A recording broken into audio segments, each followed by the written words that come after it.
இந்த கம்பெனில இந்த நபர் சாப்பிட டிபன் பாக்ஸ் ஓபன் பண்ணி பார்க்கறாரு.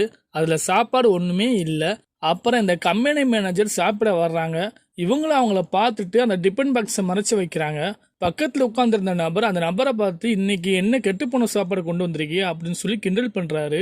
பக்கத்துல உட்கார்ந்திருந்த மேனேஜர் கிட்ட, இவன் பக்கத்துல உட்காராதீங்க, இவன் கெட்டுப்போன சாப்பாடு கொண்டு வந்திருக்கான், அவன் பக்கத்துல நீங்க உட்கார்ந்து சாப்பிட்டீங்கன்னா உங்க சாப்பாடும் கெட்டு போயிடும் அப்படின்னு சொல்லி நக்கல் பண்றாங்க. இந்த நபரை நான் என்ன சாப்பாடு கொண்டு வந்து சாப்பிட்டா உங்களுக்கு என்ன அப்படின்னு சொல்லி சொல்றாங்க. இந்த 2 பேரும் என்ன ஏத்து பேசுறியா அப்படின்னு சொல்லிட்டு, நான் நினைச்சா இந்த கம்பெனியை விட்டு உன்னை தூக்கிடுவேன் அப்படின்னு சொல்லிட்டு அந்த இடத்த விட்டு கிளம்புறாங்க. இந்த மேனேஜரை இவங்க எதை சொன்னாலும் நீங்க மனசுல வச்சுக்கிறாதீங்க அப்படின்னு சொல்றாங்க.